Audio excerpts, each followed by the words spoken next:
but as a mentor who truly walks the talk. He has built and co-founded successful companies like A&W Distributors, Apollo Window Film, and QBN by mastering the very thing we're talking about tonight, the mindset. He doesn't just teach emotional control, he lives it. He's my mentor, my coach, and my father. He's got an incredible session lined up tonight with a very special guest. So please get your notebooks out and help me welcome Maher Awad. Thank you so much, Malik. What a beautiful introduction. And what an amazing opportunity to be able to have you as my co-host tonight. Congratulations on your accomplishments so far, and we wish you the absolute best of luck at the OU. I know that you're going to make us all proud, and you have the right mindset at such a young age. And everyone on this call, thank you. Malik has been an amazing blessing to the family, not only as a child, but he's been a blessing to his friends and his family around the community. He's been a great influence to his peers at school. He has done such an amazing job. He has went over and beyond and matured way beyond his years. So great job, Malik. Keep up the great work. We look forward to seeing what you will accomplish here. You have many more years to live, and you are our future. And for everyone on this call, our kids are our future. They're the next generation of wealth, of success, of mindset. They're going to be running our country. They're going to be creating. We have politicians here. They'll be creating policies in the government. They're going to be our doctors and everything else that this country offers. So great job, Malik. Thank you. And again, it's an honor to have you here today. Today, we're going to talk about something that we all here can relate, and that is the pressure that we receive during stressful moments. Okay, the pressure is inevitable. We all have stress in our lives, yes or no? Whether it's the stress in the environment, in the business, during a leadership call, during politics, during sports. Sometimes we lose the ability to control our emotions, yes or no? And so the ability to remove emotions from a reaction, the external event, that is a superpower. So when you can create that pause in between your emotion and your reaction, that is what's going to determine the outcome of many results in our life, yes or no? And so how many of us here on this call have made an emotional reaction decision just in response to a threat or somebody speaking in a loud tone or any type of impulse that you might have achieved at the moment? Yes or no? Absolutely. So I can see a lot of people raising your hands right now. We've all been there. We've all done that. And today we're going to work on some techniques that's going to help us work through those emotions. And I'd like to start off by understanding, does everybody know what the amygdala is? All right, there's something called the amygdala hijack, and I'm going to share my screen with everyone here today. See if I can get it. And it's a really nice graph that talks about the amygdala. Where is it? There we go. Now, can you guys see my screen? No. It is not No, we sharing. cannot see it. No, we cannot see it. All right. Fantastic. Now, if I can ask everybody to just mute yourself while we continue this conversation in the session, that would be fantastic. So let's go ahead and move on. So the amygdala is a primitive part of our brain that protects you. It's the fight or flight moment of our brain. It shuts down in the frontal cortex. It's the logic center. It shuts down. So this is why a lot of smart people make bad decisions under stress. So you literally lose access to your IQ when you're under stress. So you cannot think your way out of a hijack. So the amygdala is a hijack that blocks your logic portion of your brain. What you have to do at that moment is breathe your way. Biology is what fights and calms the nervous system. So the pause is what we're talking about. And if you've worked with me or if you work for me, many times during stressful moments, I just say, take a deep breath. And there's a very famous quote by Viktor Frankl called, and what he says is, between stimulus and response, there's a space. In that space is our power to choose our response. And I'm going to say it one more time. This is such a powerful quote. Between stimulus, okay, and response, there's a space. So in that space is the superpower to choose our response. So the strategy is most people fuse their stimulus. You know, when you get bad news, when you get a threat, when you get any difficult situations, and the response is usually anger and fear. So together as leaders, what leaders do is we widen that gap. Okay. And usually I practice this step. There's either the 3 second pause, the 5 second pause, the six second pause, whatever you want to call it. That pause is what creates the gap to make logical decisions during those hijacks, that amygdala hijack. So this is what separates the leadership and those roles that we have. So let's make a scenario here together with me. So let's picture yourself in a stressful environment. The situation: you're at a high stakes meeting. Follow me here. You're presenting a new strategy for your company, your business, your boss, whoever it may be. You have major stakeholders or partners or people that are going to make decisions, and they aggressively start to shut you down. So they question your numbers, they criticize your leadership, and they do it in front of all these people that you respect. Now, in that moment, you're annoyed. Okay, your brain detects a threat to your status and your authority. So your heart starts to race. We've all been there. Your heart starts to race. You face heat, vision. Your vision narrows. You want to just snap back and defend yourself. You're stuck in this factory. What do I do? So this is where that 3 second breathing rule, 5 second breathing rule comes into play. So during that moment, instead of reacting on the floor, instead of a reaction, you mentally execute a high altitude flyover. Okay. You take yourself out of the room. You imagine yourself, for example, in a helicopter 1,000 feet above the boardroom or the meeting you're at. And during this time, you're just breathing, you're taking a pause, and you're looking down, and you don't see a threat anymore. Okay. It's all just small little data that you're looking down, and you're looking at that room that people just threatened you. And the strategy here is to put yourself in new environment, new territory. Now you realize the person that's reacting is probably reacting out of insecurity, reacting out of fear, whatever the goal, whatever the situation may be. And so at that moment is when you come back to your senses, you re-engage your logic, and then you make good decisions. How many of us here in this room have just said something out of the blue, just because? Okay, we have somebody coming in, out of the blue, and regretted it later? Yes or no? Yes, we've all raised our hands. We've all been there. So I'm gonna now, because she's running on a little tight schedule, I'm gonna bring in a very special guest. This lady is an amazing individual who I met not too long ago. We've already connected. We have synergy together. This lady is a distinct honor. She's operated at the highest level of leadership. She's worked in the White House under the Obama administration, and she brings the day-to-day reality. So someone that has and can give us a little insight to the topic we're talking about.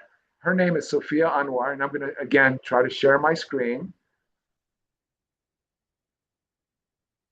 Are you guys seeing my screen? Yes or no? No. No. No, we're not seeing your screen, Maher. Okay, here we go. How about now? Yes, now we are. This is, before I introduce her, this is the slide that I was talking about, actually I have multiple screens. So Sophia Anwar has, again, worked in the White House under the Obama administration. She's done an amazing job for her community. I met her a few days ago. This lady is an amazing woman, mother, wife.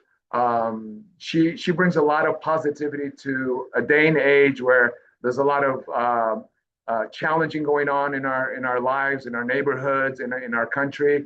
And so it's a great honor and a great pleasure to bring to this call Ms. Sophia Anwar. So, Sophia, are you on the call? Yes, thank you so much. Let me find you and highlight you. I don't see you.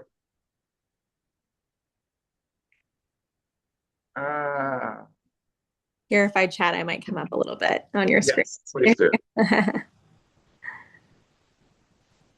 righty. And if, there you are. I'm going to add the spotlight. All right. Welcome, Sophia. Thank you. Thank you so much. Great. Welcome to the call. Yes, absolutely. Thank you so much, Maher. And it was so wonderful to hear from your son as well. It really is. Everything is just about the dynamics of what we see growing up and how we reflect that out into the communities. So, Sophia, I have a question for you. Okay. You've seen pressure in the White House at the highest level. Okay. Now you're seeing the pressure in Denton County as you're running for Justice of the Peace. Good luck for that. We're all rooting for you. So many people assume that the local politics is easier than personal nature can handle. So it's actually a bigger trigger for the amygdala hijack. So between the national stage and the local campaign trail, which one has tested your emotions more? And what's the number one biological break you use to calm during these election cycles? Absolutely. First of all, again, thank you so much for having me on and getting to meet all of you. My name is Sophia Anwar, and like Maher mentioned, I've worked at the White House. I've also worked as chief of staff at the state level, and now I'm running for office. And I'll tell you one thing, it's very different when you're working for someone, right? Because people are upset, but you can speak not as a personal attack on someone. You're speaking, as an employee. But when you're running, when people say something, it feels very personal because it's you, right? And so balancing the many things that we all do on a day-to-day basis, it's kind of going back to the basics, like you mentioned. You really just have to take a deep breath. And I wish that it was more complicated than that, but it allows you to take that step back. And sometimes what we need to do is take a step back, take that deep breath, and think, is someone actually attacking me? Or are they attacking something I'm saying? Or is it honestly even just a reflection of what they're sending out in the world? And what I've tried to do, and again, I don't always succeed, sometimes I fail at this too, is realize that it's not always personal. Even if they're saying your name, it's not personal. And taking that step back really allows you to spend more time listening to what they're saying versus jumping into that, you mentioned fight or flight, you're jumping in to defend yourself. And sometimes when we do that, we do it not with the best foot forward. That's fantastic. That's absolutely amazing advice that we should all should practice during our daily lives. And we appreciate you coming on. I know that you have other commitments, so thank you for taking the time to being on this call. We're very honored, and the best of luck on your running campaign. I appreciate that. One other thing I'll just share. If it's not in person, sometimes it really just helps to write it out, what you would have said in your fit of anger, because you feel good because you've gotten that release. Then you crumple it up and you throw it away, or you just hit delete and you never send it. So if you feel like you need to still get it out, but not actually send it to them, that's a little cheat that I think helps people too. Fantastic advice. Again, much appreciated. Coming from somebody that has been under many stressful times in their life. Sophia Anwar, we look forward to seeing you in the future at future calls. Thank you so much. Fantastic. So let's continue today's session. And so we have, again, we have my son Malik on the call, somebody that has endured a lot of pressure. So we talked a lot about pressure at the office, but you know what? One of the hardest pressures to resist is actually a social pressure. Yes or no? Whether it's through friends, as we're going out, drinking, whatever it may be, partying, social pressure, and the need to fit in sometimes. So Malik, I want to bring you in here. So this is your first year in your university, living in the dorms. Say you walked into an environment where, going with the flow is, sometimes drinking, vaping, smoking. It seems to be the norm. So can you tell us a little bit about how you confronted some of those situations and how you handle them? Thank you. Thank you. Honestly, the pressure hit me the second I moved into the dorm. It wasn't just one person, it was the whole environment. Many kids were drinking, vaping, smoking weed. And the unspoken rule was if you want to be part of them, you do what the people do. The fear of being the outcast or the boring guy is visceral when you're 18 or and new on campus. Yeah. So, you made a tough call, in putting we've talked about your circle of friends, right? So you said no to a certain lifestyle. So can you walk us through maybe a moment and how you manage your emotions and how maybe feeling left out in order to achieve your goals or to be true to your goals? Maybe walk us through a scenario or decision that you made or something that happened. Definitely.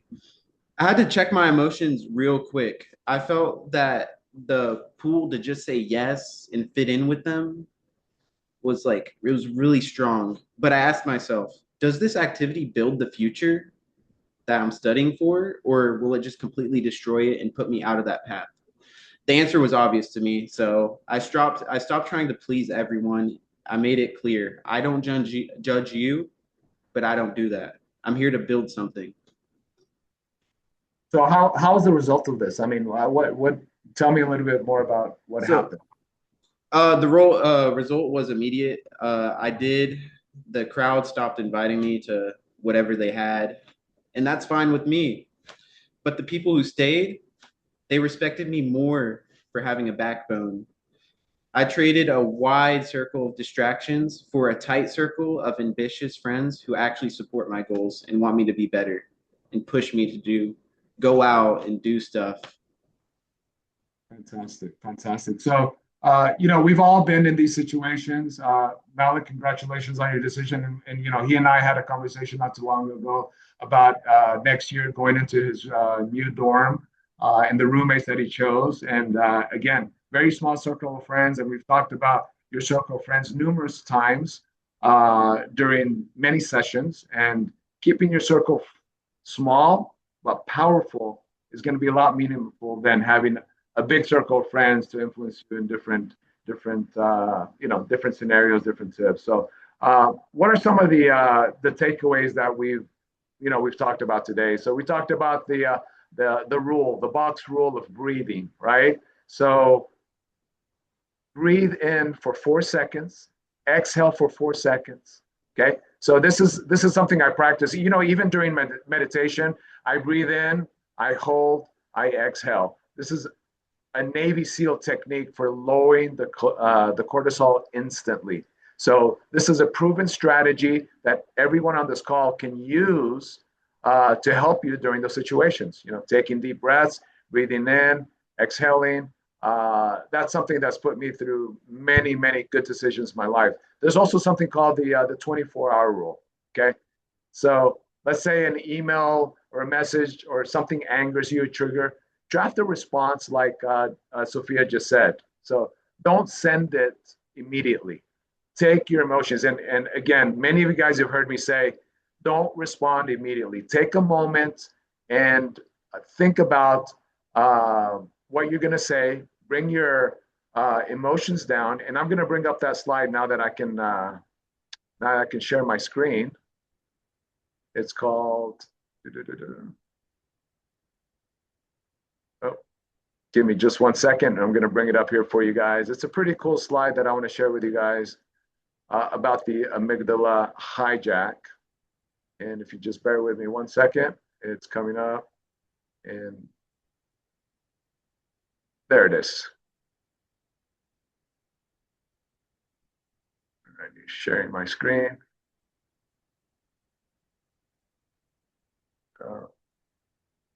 Having technical difficulties today. All right. Did it come up momentarily or not? It came up for a second, but then it went away. Okay. Let me try to bring it up one final time.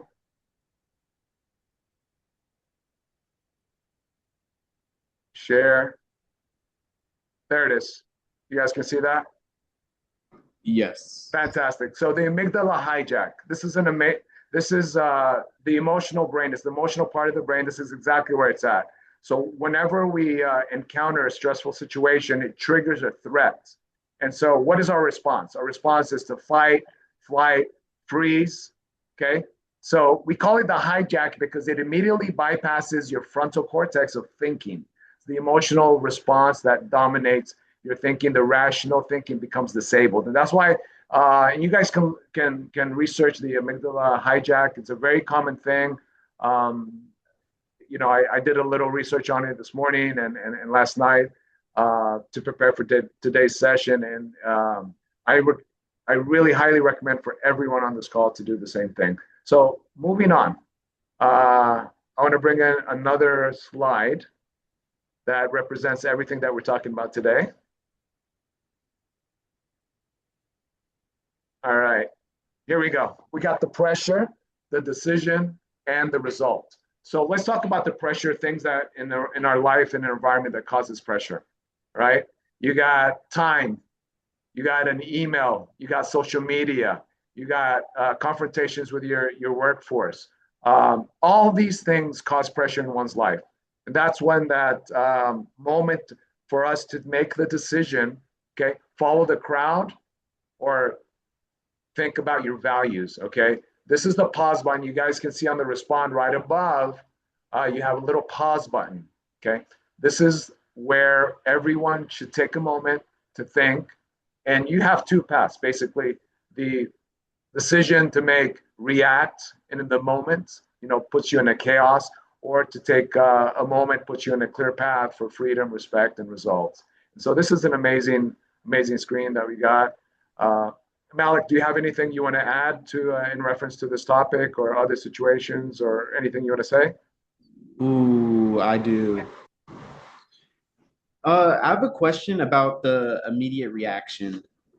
You talk about responding instead of reacting, but honestly, when I get a bad grade on an assignment or hit a roadblock with a project, my first instinct is to panic or get really upset. In the heat of the moment, what is the actual first step to stopping that emotional spiral that happens? That's a fantastic question. It's something that we go through every day in our lives. Great question. So, like we've been practicing earlier today, surrounding yourself with individuals that are going to help you, create a logical type of thinking. So sometimes you feel that you're under so much stress. You want to be around people that are positive. And I've talked to many of you guys on this session before where you're under stressful situations. That fight or flight, so that flight section is where you want to go and be in a comfort. So I like to surround myself with people that are going to help me make good decisions, people that can go to for advice, maybe a mentor. This is in addition to the pausing. So, the pausing is just one piece of the puzzle. Taking yourself to that next level and being around a good circle of friends and people that are going to give you advice, again, mentors and people that are going to encourage you and become better is something that I would do in those situations. That was a great question, by the way. Thank you. Anything else you want to add as we're approaching the 30-minute mark? Yes. I would, a lot of people my age, I'm 18, and we feel like if we don't have it all figured out, we're not doing well, we're failing. When you were starting Apollo or QPN, did you ever feel overwhelmed by the pressure? And how did you handle the fear that you might not succeed and you didn't have that 100%? Another amazing question as an entrepreneur student that you should definitely ask yourself. And you know what? I failed many times. And I remember my first failure at a young age. It really put me in a situation that where I didn't know if I wanted to continue. It was very early on in my life. I started opening businesses in my early 20s. And can you imagine the lack of experience at that age? And so I failed numerous times. And what made me different than most people, and I consider myself being blessed by mentors and people around that I can always go to, like I mentioned earlier. So handling the stress was difficult. It was challenging. It was like you start questioning yourself. And if you guys remember, we had a session about mastering your inner voice. If you guys remember, if you guys have been part of this session before, if not, these sessions are recorded and then are on YouTube. But your voice starts telling you, hey, you can't do this again. You lost too much money. You got to start going to protection mode. And being around mentors that kept challenging me helped me step out of my comfort zone, helped me step out of my comfort zone and pushing me into taking chances again and learning from my failures. So yeah, you're going to fail. Everyone in our life is going to go through, some failure in our life. Again, we're human. It might be in a relationship. It might be in a business. It might be a class you're taking at school. We're all going to experience failure during some time of our lives. And what's going to determine your future and your outcome is how you handle those failures, how you control your emotion during these times. And I see Dr. K nodding because she's we've all been there. We've all been there, yes or no.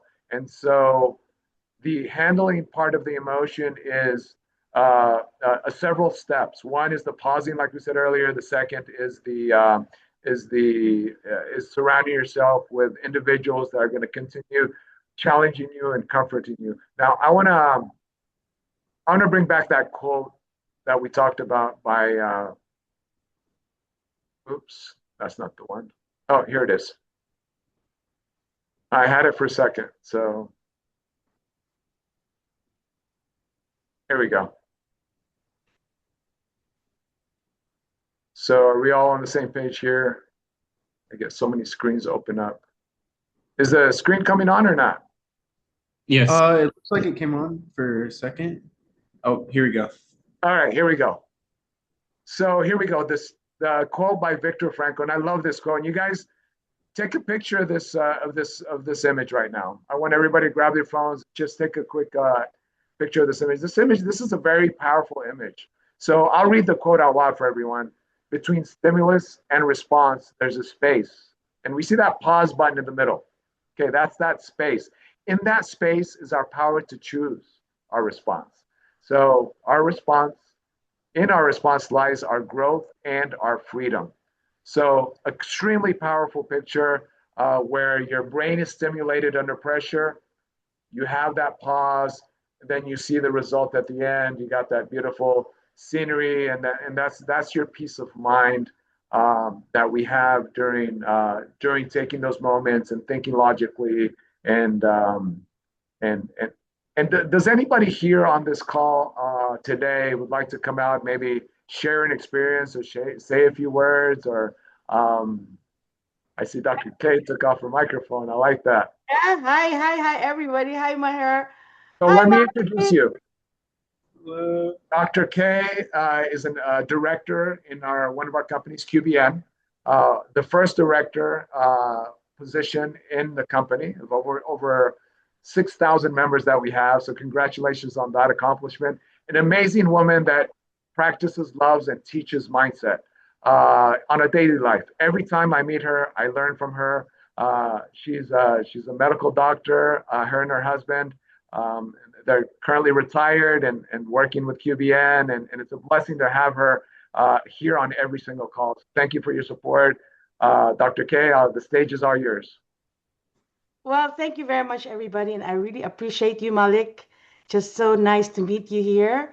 I'm so proud of your dad having Malik. You can see everybody. I think today you just made every parent so proud of you. I just want to let you know. I want to validate that for you because you deserve it. Whatever you're doing, you're in good hands. You have a fascinating, amazing dad.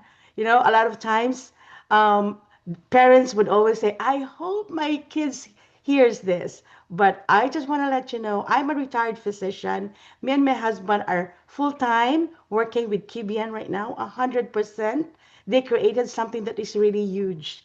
Now, with my course of my life, as a retired doctor, and I've been in all the pressure, name it. We were built as a human being to become doctors, but we always were trained to work under pressure, but with excellence, because life is in our hands. Okay? But in our daily thing, whatever you've experienced, I want to let you know, I was a dormitory girl. I grew up in a dormitory on day one when I started going to school. I've got to stay in the dormitory because I cannot handle commute. It makes me dizzy, so I won't be able to study. So I stayed in the hospital dormitory, and guess what? Exactly, you really hit me out like home, because that was the time wherein you have to focus on becoming a doctor, but all of the pressure around you was there. And it's okay. That builds who you are. It creates you as a person. The only thing that you have to think is focus on your goal. I always tell everybody what made me do QBN. I only know is being a medical doctor. And guess what? I told Anwar um, um, and Maher, everybody in QBN, the reason why I took up medicine is because I hate math. I hate numbers. It doesn't get into my brain. But however, every time I attend the Qminds mindset of QBN, I'm so grateful, thankful they created this. In what's happening around the world right now, we need this. Those little moments that somebody is giving us this wisdom from the wise. Maher, you just don't know what you've created, you and Shasha. Thank you so much. These are little 30 minutes that we need in a day to start. But what did I learn today? Because every day, even though at what status of your life you are, anybody who's listening right now, when you ask, do you guys know what's amygdala? Absolutely, we know that is the anatomy of the brain. And all of us is controlled by our brain. That is why the head is above the body. So whatever the head is doing is what your body is doing. And the action that comes out on you is based on what the brain is doing. So mindset is very, very important. So what does that amygdala do to us? Because probably this is the first time you've heard of that part of the anatomy of the brain. The brain creates the decision for us. But do you guys even realize how come there are horrible, horrible decisions that human beings do? Because that amygdala, I just want to explain a little bit in layman's, when the hijack happens, that is when you say, oh my gosh, I blacked out. You know what really blacked out?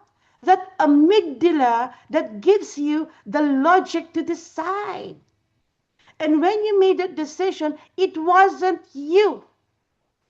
It was the trigger and the stimulus that happens to the brain that blocked out. And then when that amygdala hijack disappears, you come to your senses and you said, oh my goodness, what did I do? Why did I hurt Malik? It wasn't me, Malik. I just was not on my time. It wasn't me. And a lot of times a lot of times I tell people when they ask me and I try to counsel them, they ask me, Doc, it wasn't me. I understand. Because the amygdala hijack is so real, guys. Yes. And do you know I always protect my amygdala? I Yes. have two points, Maher and Yes. Malik. I do. I love what you said, breathe 5 seconds, or just shut up first, or take another 24 hours. Yes. Most especially social media. Absolutely. When you meet I meet a lot of people on social media. I don't know them. Then all of a sudden they hurt you. But you don't know these people, but they hurt you. And you want to post something, right? You're so eager. Your hands are like, I want to post and say, this is you. And I'm going to blow up that in Facebook. What is the best technique? You know what I do? And this is very, very effective. And I want to really share this, Maher, when you were talking about that. My best technique on Facebook or on any social media, somebody hurt me, backstab me, and I want to push myself on social media so that I can hurt you. So my amygdala is trying to hijack me. So what I did, most of the time it works. I will type something in on Facebook, something that's really crazy that it's not even me doing it. It's my amygdala hijack. I would post it, but I'm just gonna put only me. Nobody sees except me. But at least the feeling of posting was there, you know? But I posted it. I was so mad. You really backstabbed me. You hurt me. I put something there. But oops, before you post, make sure it's only you. It's locked up. And then you go back. I posted on Facebook. But of course, it's only you and yourself who saw it. So how does that work?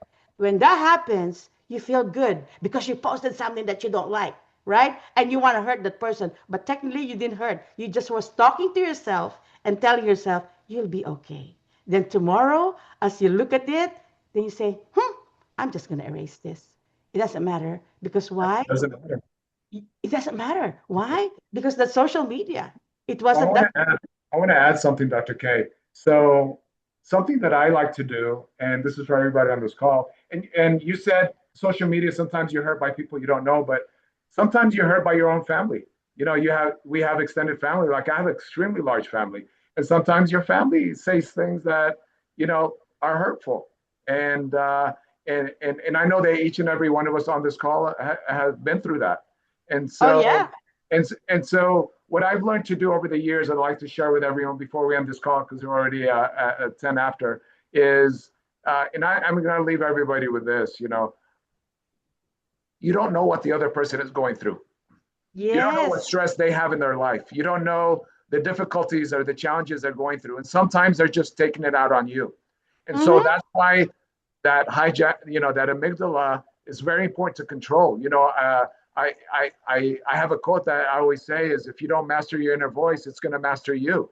And so that all ties into today's topic, and something that I like to do is I give them grace. I like in social media, I'll say something nice to them. I'll say something positive to them. It makes me feel better. And I'm doing it for me, Yes. not even doing it for them at the moment. I'm being selfish at that moment. Somebody insults me on social media. My reaction is to be nice to them. I Mm-hmm. say, I'll say something like, I'm sorry you're going through some difficult times, or, look at the bright side, or just give them a positive quote or positive note. And so, couple of things that we learned today: the pause, right? The Yep. thinking, don't react. Take a day if you have to respond to a difficult, challenging question or threatening question. Okay. There's a saying that says, kill them with kindness. I love that one, Yes. because kindness, we know we need more kindness in our lives and in this world. Yes or no, Malik? No, You're 100%. 100%. Definitely. It's very apparent here at college now. So for everyone on this call, thank you for being here again. Dr. K, I appreciate your input and your view, especially from somebody as accomplished as yourself. Malik, thank you for being on this call, for being a part of me, and for being my son. The best of luck to you. Everybody else on this call, we're going to regroup next week. Again, 30. Sometimes we'll go a little bit later like we did today. I love you all, okay? The amygdala effect. Pause. Today's lesson, we're going to pause. We're going to think. We're not going to respond if it's family, not family, at work. We're going to take a second, take a breather, have good, logical replies to every difficult situation. So tune back in. This call will be on YouTube if you want to share it with your friends and family in a few days. We do translate it in Spanish. Thank you for being a part of this. Come back next week. Invite as many people as you can. We hit about 45 people here today. I see that these sessions are growing. I see family, friends, coworkers, so many people on this call. Thank you for your support. Again, Malik, thank you for being on this call. You guys have a fantastic day.